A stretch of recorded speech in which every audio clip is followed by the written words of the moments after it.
Hi everyone, welcome back. Today we are going to make scalloped potatoes. I love potatoes, but for some reason I'm not a fan of the scallop variety. I don't know why, maybe it's just a texture thing. But I saw this recipe, I was intrigued enough and it looked yummy enough, we gotta try this. So here we go. Now of course the first thing we're gonna need is potatoes. So I pulled a 6-pack up, enough to fill the pan. I've sliced them all. I did not peel them. You can if you want. But I've sliced them into, fairly thick slices. You could do it smaller if you'd like.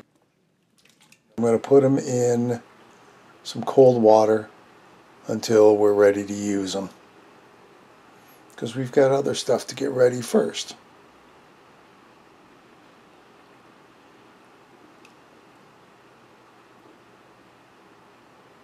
And we'll set them aside. Next up, of course, we need an onion. Peel it, and we chop it into slices. I was kind of all over the place with what I wanted. I wasn't sure whether I wanted slices or pieces, so I kind of did a little bit of both.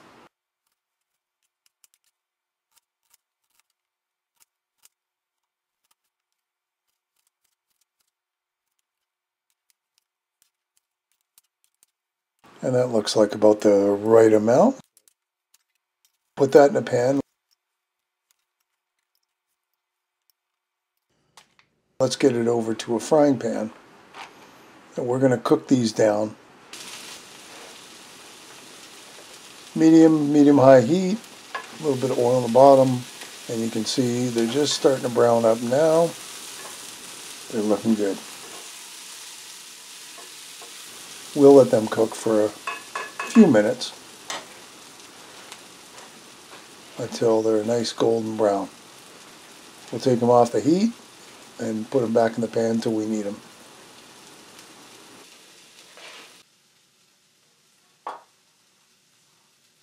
Next up, 9x13, nice big rectangle pan. A little bit of cooking spray in the bottom to keep them from sticking.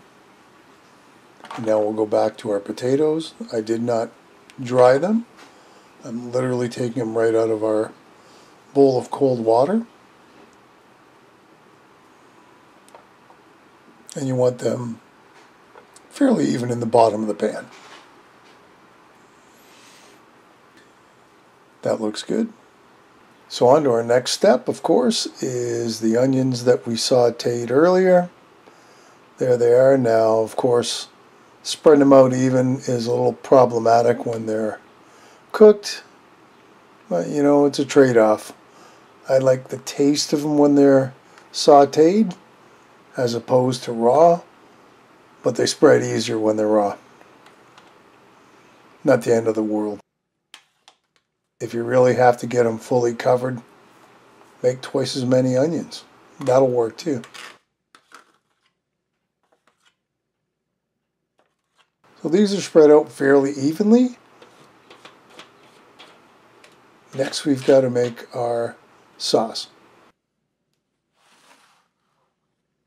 So into a measuring cup goes 3/4 cup of cream. I don't have it, but I do have cream of mushroom soup. Figure that's a good substitute. We'll get all that condensed soup out into it. We have to add another 3/4 cup of water. And we're going to mix all that together.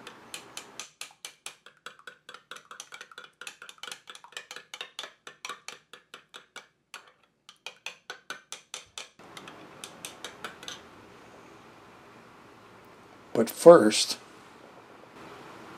we need cheese. This is about 2 cups of cheese. Your choice, of course. I just have my usual blend. If you want to just do cheddar, that's fine. And I mean, I'm sure you could do Swiss or any other type to your taste. We're going to take our cream mushroom soup mixture and spread it out as evenly as we can on top of everything and let it all kind of spread out amongst the potatoes. And this is looking really good. I can't wait for the potatoes to bake and give this a try. Because after all, anything with cheese and cream mushroom soup, it's got to be good.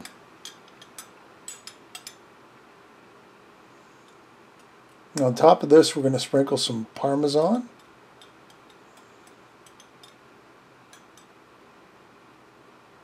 Enough to cover the top, however much that is. 1/4 cup, 1/2 cup. Because we're going to put some more on later.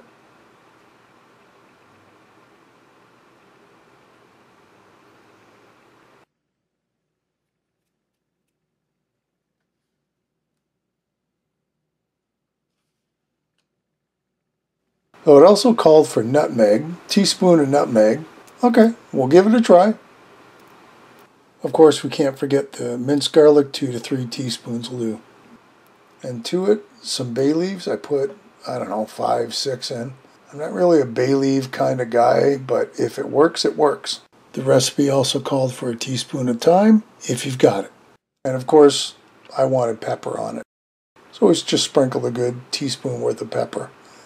And into the oven it goes. Oh, did I forget to tell you, you got to cover it up?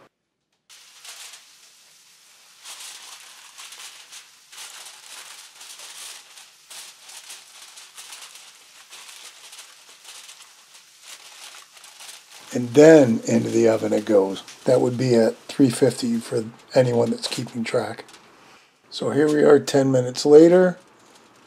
It's starting to kind of come together, but the other bit of Parmesan needs to go on.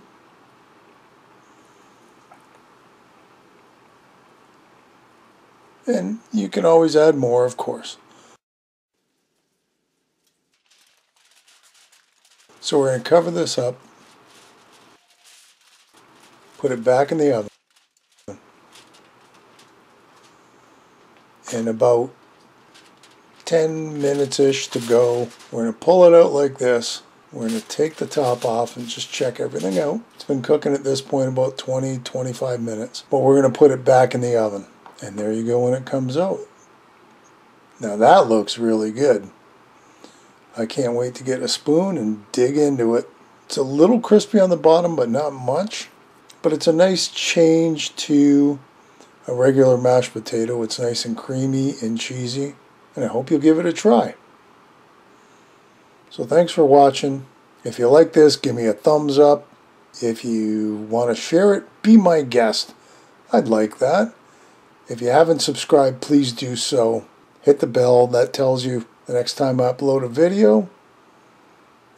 And thanks for watching. We'll see you next time. Bye for now.